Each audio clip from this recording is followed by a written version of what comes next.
Mummy, क्या हो गया मम्मी? कुछ ना अंजलि, क्या बताऊं, जो सोचा था वो तो हुआ ही नहीं। तेरी मौसी का फोन आया था, कह रही थी लड़के की सगाई ले ली आज। पता ना कौन सी गाड़ी बता रही थी, कह रही थी वीआईपी गाड़ी है, 51 लाख रुपए नगद है मम्मी, इतना आ रहा है मौसी के? देख ले तू कितना आ रहा है तेरी मौसी के। मैंने तो अपना छोरा यूं ही डुबो दिया धोखे धोखे में। उसका लड़का सरकारी नौकरी लग रहा है ना, मेरा भी सरकारी नौकरी लग रहा है। बता उसके पास कौन सी जमीन जायदाद फालतू है मुझसे? अरे मम्मी, हमें जो मिलना था मिल लिया, भाई की शादी हो ली और बहू घर पे आ ली। अब क्या फायदा है मम्मी सोचने का? अब तो सांप निकल गया, लकीर पीटने से क्या फायदा? अंजलि, कति चौड़े में लुट गए हम तो। मेरा बेटा पढ़ा लिखा, सरकारी नौकरी में, जमीन जायदाद सब कुछ है मेरे पास। तेरी मौसी तो अभी से खुशी में पागल हो रही है, जब उसके घर आएगा तब क्या करेगी वो तो अभी से इतने घमंड में हो रही है। मम्मी जी, मम्मी जी घी खत्म हो गया किचन में, अब घी ला दो, रोटियों पर लगाना है। बहू इतनी धरती मत फोड़, अरे एक आधी टाइम सूखी रोटी खा लेगी तो तू पतली नहीं हो जाएगी? तेरा तो 1 आध किलो घी से काम नहीं चलता, तेरे लिए तो कनस्तर ला कर रख दूं, वो भी खा जाएगी तू। मम्मी जी मैं तो सूखी रोटी खा लूंगी, लेकिन अभी सब खाना खाएंगे पापा जी, ये फिर इनको कैसे सूखी रोटी दूं? 2000 रुपए किलो घी हो रहा है भाभी, मंगवा लो अपने पापा से और खूब खा लो। दीदी कैसी बातें कर रहे हो आप? मैं अपने पापा से क्यों मंगवाऊंगी घी? क्यों बहू?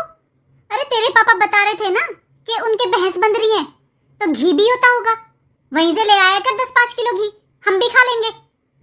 मम्मी जी बस घर का खर्चा चल जाए, इतना ही घी होता है घर पर, और वैसे भी अब हम 3 बहनें हैं, मम्मी किस किस को देंगी? लो मम्मी खा लो घी, अपनी माँ को अभी फोन करके बोल दे 10 किलो घी भेज देगी। वैसे शादी में तो कुछ खास लेना देना किया नहीं, घी घा तो भेज दिया करें। नियति खराब है तेरे माँ बाप की।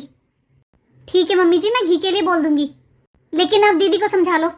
लेकिन मम्मी जी आप पहले दीदी को समझा लो, मैं इनकी बड़ी भाभी लगती हूँ, ये किस तरह बात कर रही है मुझसे? इनकी पढ़ने लिखने की उम्र है, इनमें इतनी तमीज तो होनी चाहिए कि किससे कैसे बात करते हैं। क्या बकवास कर रही है तू? ऐसे कैसे बात कर रही है मेरी बहन के लिए? जी आप मुझे बोल रहे हो, आप इन्हें भी तो देख लो, मैं इनकी बड़ी भाभी लगती हूँ, ये कैसे बातें कर रही है मुझसे? क्या कहा है उसने? मुझे तो कुछ गलत नहीं लगा। सही कहा आपने, वो आपकी अपनी है तो आपको वो हमेशा सही लगेंगी, और मैं तो पराई हूं ना। ये फालतू की बकवास मत कर, हमने तो नहीं समझा तुझे पराई, लेकिन अपने वाले कुछ काम कर ले। और हाँ, आइंदा मेरी माँ से और मेरी बहन से ऊंची आवाज में बात की ना तो मुझसे बुरा कोई नहीं होगा। ऊंची आवाज में? रहने दे भाई, 2 दिन नहीं हुए इसको इस घर में आए हुए, और इसका बस चले तो मुझे घर से निकाल दे। ये कौन होती है तुझे घर से निकालने वाली? ज्यादा बकवास करेगी ना ये तो इसे ही घर से निकाल दूंगा। गलती तेरी ना है बहू, हमारा ही कर्म खराब है। एक से एक बढ़िया रिश्ता आ रहा था मेरे लड़के के लिए, पर कर्म में तो तू धरी थी ना हमारे। सत्यानाश तो उस बिचौलिए के जाएगा जिसने तेरा रिश्ता करवाया था। इतने गड़ंग मारा करता कि यूं देगा तेरा बाप, यूं देगा, कह दिया तेरे बाप ने। मम्मी वो बिचौलिया तो एक अंगूठी में बिक गया, इसके बाप ने पहले ही कह दी होगी कि तेरी एक अंगूठी पक्की, इसलिए उसने झूठ बोल बोल के हम फंसा दिए। दीदी आपको बिल्कुल भी शर्म नहीं आ रही? ए, छोरी से फालतू नहीं बोल देगी, मुंह ने बंद कर लिया अपने ने। मम्मी जी मैं फालतू नहीं बोल रही हूँ, बस ये समझा रही हूँ कि दहेज के पैसों से घर नहीं चलता। ऐसे कैसे बात कर रही है तू मेरी माँ से? अभी से क्यों हैरान हो रहा है भाई? देख ना कितनी लंबी जबान है इसकी, तो तू बहू ना मैडम लेके आया है मैडम। दीदी इतना बोलना अच्छा नहीं लगता लड़कियों के लिए, आपकी भी शादी होगी, आपको भी दूसरे घर में जाना है। बहू तेरे तो सच में शर्म नहीं है, तेरी हिम्मत कैसे हुई मेरी बेटी को ये सब बोलने की? देख ले भाई, एक घी की कह दी थी मम्मी ने कि घी मंगवा ले अपने बाप से, देख ले कितना कलेश कर दिया घर में, कितना सुना रही है। देख ले कितनी बेशर्म है, कलेश करके कैसे जा रही है चुपचाप। देख लिया भाई कितनी लंबी जबान है तेरी बहू की। अरे मम्मी के सामने आज तक चाची नहीं बोली और बहू की जबान नहीं रुक रही। अच्छे से समझ में आ गई मम्मी मेरे इसकी कहानी, ये पिटे बगैर काम नहीं चलेगा इसका। अरे इसके सुबह शाम 2-2 टिकेंगे ना तब कंट्रोल में आएगी ये, और ये काम भाई अभी कर लेगा ना तो ठीक है, फिर ये तेरे कंट्रोल में आने वाली नहीं है। मम्मी कुछ ना, बस मैं ये सोच गया आज कि नई नई आई है इस घर में, क्यों इस पे हाथ उठाया। पर बिना पिटे ये सुधरेगी नहीं। देख ले मम्मी, धन तो तेरी बहू लाई है या नहीं लाई, लेकिन जवान तो पूरी लाई है। चिंता मत कर, जवान काटनी आती है तेरी माँ से। अरे आ गए तुम दोनों। कैसा लगा बेटा लड़का, बात बन गई? हाँ अंजलि की माँ, लड़का तो ठीक है और उन्हें कोई परेशानी भी नहीं है। माँ, हरियाणा पुलिस में है लड़का। ये तो बेटा बहुत बढ़िया लड़का है। घर बार कैसा बन रहा है बेटा? माँ अपने जैसा ही घर बन रहा है, बढ़िया फर्स्ट क्लास। नई कोठी बन रही है, जमीन जायदाद सब कुछ है। फिर तो बेटा बात बढ़ाओ आगे। हाँ माँ, उन लोगों को कोई परेशानी नहीं है, वो खुश हैं इस रिश्ते से। हाँ वो लोग खुश हैं, लेकिन मैंने मना कर दिया इस रिश्ते के लिए। क्या? पर क्यों? अरे उन लोगों की डिमांड बहुत ज्यादा है, कम से कम 1 करोड़ रुपए चाहिए उन्हें। हाँ तो जी फिर क्या हो गया? लड़का भी तो देखो, सरकारी नौकरी है, जमीन जायदाद सब कुछ है। आजकल तो सब दे रहे हैं। कहां से देंगे हम 1 करोड़ रुपए? हमें अपनी जमीन बेचनी पड़ेगी इस शादी के लिए। हाँ तो पापा क्या हो गया? अरे थोड़ी बहुत जमीन निकल जाएगी, लेकिन अंजलि तो अच्छे घर में पहुंच जाएगी ना। बेटा मैंने दुनिया देखी है और मैं बातों से इंसान को पहचान लेता हूं। मैं मानता हूं तू एक बार जमीन बेचकर या कुछ भी करके अंजलि की शादी कर देगा, लेकिन क्या गारंटी है कि वो शादी के बाद कुछ नहीं मांगेंगे? हमारी बेटी पढ़ी लिखी है, काबिल है, लेकिन उन्हें इस चीज से कोई मतलब नहीं है कि हमारी अंजलि के अंदर कितनी काबिलियत है, कितनी पढ़ी लिखी है। उन्हें बस दहेज चाहिए। और जो लोग आज अपने मुंह से दहेज मांग रहे हैं बेटा, मुझे नहीं लगता कि शादी के बाद उनका लालच खत्म होगा। और हाँ बेटा, दहेज मांगने वालों से ज्यादा दहेज देने वाले गलत होते हैं। कुछ लोग जानबूझकर दहेज देते हैं तो कुछ लोग मजबूरी में, लेकिन दहेज देने से ही आजकल लोगों में लालच बढ़ गया है। आजकल बहुओं के गुणों को कोई नहीं देखता, देखते हैं तो बस वो क्या लेकर आई है। तुम्हें पता है अंजलि की माँ, वो जो अपना दलीप था ना पड़ोस में, उसकी लड़की थी ना कोमल, उसने रात फांसी लगा ली। क्या? बता रहा था कि उसके ससुराल वाले बहुत लालची थे। बस उस बेचारी ने अपने पिता की मजबूरी देखते हुए अपनी जिंदगी खत्म कर दी। आजकल इसीलिए बेटी के जन्म से डरते हैं माता पिता। बस इसीलिए मैंने बिचौलिया को मना कर दिया कि जो लोग दहेज मांगेंगे मैं वहां अपनी बेटी का रिश्ता नहीं करूंगा। बस बहुत सुन ली मैंने आपकी। ऐसा है, आपको क्या पता उसने क्यों फांसी लगाई हो? अरे वो तो शादी से पहले ही बहुत तेज थी लड़की। हाँ पापा, आपको पता है वो लड़की सोशल मीडिया पे फोटो डालती है अपने, और कैसे कैसे फोटो डालती है। अच्छे खानदान के लोग कौन बर्दाश्त करते हैं ये सब? खुद ने कोई कांड कर दिया होगा, यूं फांसी लगा ली, बदनाम कर दिए बेचारे ससुराल वाले। मुझे नहीं पता था कि तुम लोगों की सोच इतनी गंदी है। ऐसा है, बात को घुमाओ मत। और मेरी बेटी का रिश्ता तो उसी घर में होगा, मैंने भी बता दिया आपको। हाँ पापा, मैं बिचौलिया से अपने आप बात कर लूंगा। अंजलि का रिश्ता तो उसी घर में होगा, चाहे मुझे कुछ भी करना पड़े। और पापा चिंता करने वाली क्या बात है, आधे पैसे मैं अपने ससुराल से मांग लूंगा। आज ही बोलता हूं मैं ससुर से। अरे तू ये कैसी बातें कर रहा है? तू अपने ससुर से पैसे मांगेगा, वो भी अपनी बहन की शादी के लिए? और क्या, और कब काम आएंगे वो? ऐसा है, अपना शेर जैसा बेटा दे रखा है उनके, ठोक बजा के लूंगी और दांव देंगे वो। और पापा जब हम दूसरों को देंगे तो हम भी तो लेंगे ना। ऐसे हमने धोखे धोखे में शादी कर ली, क्या दिया उन लोगों ने? अब देंगे वो अगर तब नहीं दिया तो। बस बहुत हो गया, बहुत बोल लिया तुम दोनों ने और मैंने सुन लिया। इस बारे में बहू से या बहू के मायके वालों से कोई बात नहीं होगी। और मैंने भी बिचौलिया से इस रिश्ते के लिए मना कर दिया है। बहुत रिश्ते हैं बेटा, तेरी बहन की उम्र नहीं निकली जा रही है। अरे कोई और लड़का मिलेगा जो हमारी बेटी की इज्जत करेगा, उसकी काबिलियत को देखेगा, ना कि ना उसके दहेज को। ऐसा है जी, बहुत बोल लिया आपने। आप एक काम करो, आपका बैग पैक कर रही हूं मैं, और 4 धाम की यात्रा पे निकल जाओ। यहाँ क्या करना है, कैसे करना है, हम अपने आप देख लेंगे, क्योंकि आपकी दखलंदाजी अब बिल्कुल बर्दाश्त नहीं होगी मुझे। आपकी वजह से मेरे बेटे का ऐसा रिश्ता हुआ है। जब आपने चला ली जितनी चलानी थी, लेकिन अब नहीं चलेगी आपकी। पापा माँ सही कह रही है, आप ना उस दिन कहीं बाहर घुमाओ, मैं अपने आप कर लूंगा अपनी बहन की शादी। और रही बात मेरे ससुराल वालों की, तो उन्हें तो पापा पैसे देने ही पड़ेंगे। अगर उन्हें अपनी बेटी इस घर में रखनी है ना, तो उन्हें दहेज तो देना पड़ेगा। मैं कहीं बाहर नहीं जा रहा हूं घूमने, और ना ही मैं तुम दोनों को ये सब करने दूंगा। मेरे जीते जी ये सब नहीं होगा।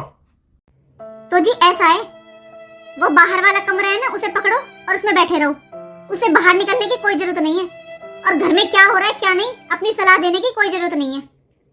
पापा, आप चलिए मेरे साथ। आप जो बाहर वाला रूम है ना, मैं आपका सामान उसमें रखवा देता हूं।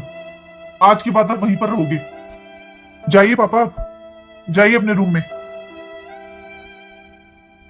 बेटा, तू मेरी बात सुन, बिचौलिया से बात कर और आज ही बात आगे बढ़ा।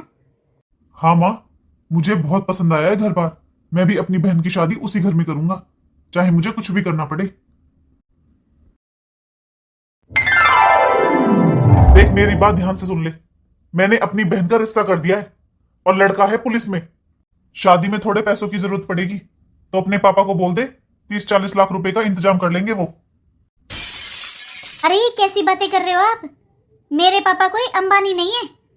मेरी शादी में पता है ना आपको कितना खर्चा लगा था। कितना कितना खर्चा लगा था तेरी शादी में? देखिए जी, आपको चाहे कुछ भी नजर ना आता हो, लेकिन मेरे पापा ने मेरी शादी में बहुत कर्जा लिया था, और अभी तक वो उतरा नहीं है। आप बताइए वो कहां से देंगे इतने पैसे? अरे जितना तेरे बाप ने दिया था ना शादी में, इतना तो भिखारी को दे देते हैं। अरे दिया क्या था तेरे बाप ने? 11 लाख और एक गाड़ी। जब आप लोगों ने बोला था कि आपकी कोई डिमांड नहीं है, उसके बाद मेरे पापा ने 11 लाख और एक गाड़ी दी थी। यही तो गलती होगी हमसे कि हमने डिमांड नहीं रखी। अरे हम बिचौलिया की बात में आ गए। उसने कहा था कि इतना देंगे वो लोग। हमें क्या पता था कि तुम लोग भिखारी हो। ये सब छोड़ और अभी अपने बाप के पास फोन कर, बोल उससे कि इतने पैसे करेगा। आपको बिल्कुल भी शर्म नहीं आ रही ना ये सब बोलने में? अरे आपने सोचा है, अगर मैं अपने मायके फोन करूंगी ना कि आप लोग पैसे मांग रहे हो, तो इसमें बदनामी आपकी है। देख, तू मेरा दिमाग मत खराब कर। चाहे बदनामी हो चाहे कुछ भी, तुझे इतने पैसे मंगवाने हैं वहां से तो मंगवाने हैं। मैं दोबारा ये बात बोलूंगा नहीं। अभी फोन कर देना। हाँ तो आप भी सुन लो, मैं भी आपसे दोबारा नहीं कहूंगी। मैं अपने पापा के पास पैसों के लिए फोन नहीं करूंगी। एक बात सुन ले तू मेरी, थोड़ी आवाज नीचे करके बात किया कर। अरे तो आप देखो ना, आप क्या कह रहे हो मुझसे? तू फिर तेज बोली। आइंदा अगर तूने इतनी जबान चलाई ना, तो तेरी जबान काट दूंगा मैं। और आज ही अपने बाप को फोन करके बोल दे, 40 लाख रुपए का इंतजाम कर लेगा वो, वरना तेरे हाथ पैर तोड़ के और तुझे तेरे मायके में फेंक दूंगा मैं। पूरा 5 किलो दूध खराब कर दिया तूने। 5 किलो दूध। और मम्मी, ये भी पूछो, 40 लाख रुपए की कही थी ना इसके पापा से, क्या हुआ? कब देंगे वो लोग? हाँ बता, क्या कही तेरे बाप ने? हाँ भर लिया नहीं? मम्मी जी, मेरे पापा के पास इतने पैसे नहीं है, वो कहाँ से देंगे? उनके ऊपर तो वैसे इतना कर्जा है। कहाँ से देंगे मम्मी जी मेरे पापा इतने पैसे? अगर तेरे बाप के पास कुछ देने के लिए था ही नहीं, तो मेरे घर में रिश्ता क्यों किया? तुझे किसी भिखारी के घर में दे देता। अरे मेरा लड़का क्यों फंसाया तेरे बाप ने? और सुन भाभी, जब मेरा भाई तुझे तेरे मायके फेंक कर आएगा ना, जब तेरा बाप बाप ही नहीं तेरे देवता भी देंगे पैसे, भिखारी कहीं के। दीदी, भिखारियों वाली हरकतें तो आप लोग कर रहे हो। मेरे पापा ने तो अपने दम पर शादी की है अपनी बेटी की, और एक नहीं 3-3 बेटियों की। और यहाँ आप लोग एक बेटी की शादी नहीं कर पा रहे हो। भिखारी तो आप लोग हो दीदी, आप लोग। सही कहा है किसी ने, लातों के भूत बातों से नहीं मानते। सुनिए जी, अभी मम्मी जी ने मुझे बहुत मारा। बस थोड़ा सा दूध निकल गया था गैस पर, इसलिए मुझे बहुत मारा। क्या बोली तू? हम भिखारी हैं? सुन मेरी बात, पैसे तो तेरे बाप को देने ही पड़ेंगे। और आइंदा तो मेरी बेटी से या मुझसे फालतू बोली ना, तो तुझे जमीन में गड़वा दूंगी। ले, अब हो रहा है ना दर्द? अब हो रहा है ना दर्द? इससे भी ज्यादा बुरी हालत कर दूंगा तेरी। अपने बाप को बोल, पैसे भेजेगा वो। बता, करेगी ना फोन? ले, अब आएगी तुझे अकल। ये ले।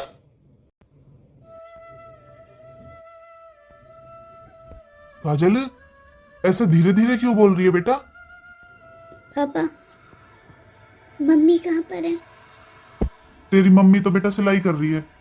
कोई कपड़ा दे गया है सिलने के लिए, उसे आज ही चाहिए, तो बस लगी पड़ी है सारे काम छोड़ के, वही सिल रही है। पापा, मम्मी को दिखाई तो देता नहीं है अच्छे से, क्यों सिलाई करती हैं मम्मी इस उम्र में? मना कर दो मम्मी से। हेलो, हाँ काजल। Mummy, mummy. हाँ बोल बेटा, सुन रही हूँ मैं। बड़ी ढीली ढीली आवाज आ रही है तेरी, सो रही है क्या? कुछ काम है तो बता बेटा।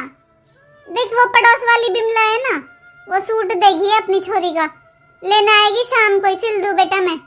4 पैसे आएंगे त्योहार पे घर में। मैं बाद में करूंगी तेरे पास फोन, तू अपने पापा से बात कर ले। ले काजल, कर ली तेने अपनी माँ से बात? पूरे दिन सिलाई पे बैठी रहे, 4 पैसे आएंगे 4 पैसे आएंगे। टाइम पे रोटी भी ना दे हमने तो यार। पूरे दिन तो मैं खेतों में काम करूं, फिर भैंसों का करूं, आके टाइम पे रोटी भी ना दे, ये तो सिलाई करती रहे पूरे दिन। अच्छा काजल, थोड़ी देर तू भी आराम कर ले बेटा, मैं भी थोड़ी देर आंख बंद कर लूं, फिर भैंसों की तरफ जाऊंगा देखने, दूध दाद का देखूंगा। ठीक है पापा।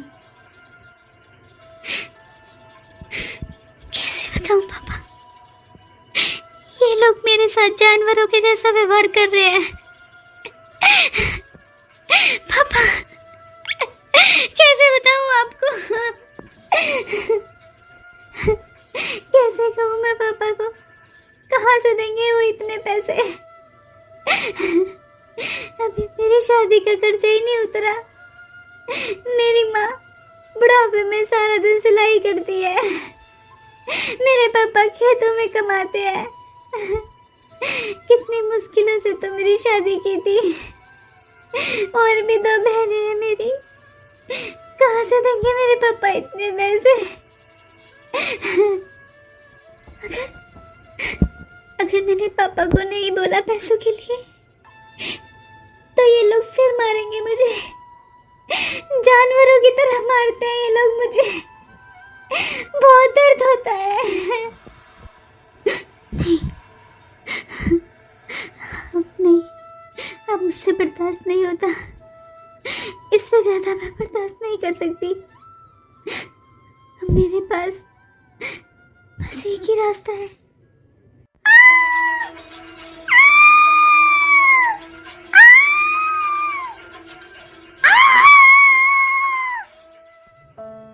कैसे सिलेंडर फट गया जी? उसका फोन आया था, ढंग से बात भी ना करी मैंने तो। और हमारी बेटी ने बयान दिया है पुलिस को, सिलेंडर फट गया था। हमारी बच्ची इस दुनिया में नहीं रही। हेलो दोस्तों, कैसे हैं आप सभी? तो कैसी लगी आपको ये छोटी सी कहानी? दोस्तों, ज़्यादातर आज हमारे समाज में यही सब चल रहा है। आजकल रिश्ते के लिए लड़की देखने तभी जाते हैं जब ये फाइनल हो जाता है कि इतना दहेज मिलेगा। दोस्तों, मेरा अनुरोध है उन बेटियों के माता पिता से, जब अपनी बेटी को घर से विदा करो ना, तो एक बार अपनी बेटी को जरूर कहना कि बेटी, जब तक वहाँ के लोग तुझसे निभे तब तक निभा लेना, नहीं तो अपने घर आ जाना। ये रिश्ते नाते तेरी जिंदगी से बड़े नहीं हैं। अपनी बेटी को किसी गरीब के घर दे देना, पर दहेज के लोभियों के घर कभी मत देना। दोस्तों, दहेज लेना और देना दोनों ही गलत है, और उन बेटियों से भी विनती है जो ऐसा कदम उठाती हैं। अपनी जिंदगी को खत्म करना आखिरी रास्ता नहीं होता है। जाने कब खत्म होगी ये दहेज प्रथा।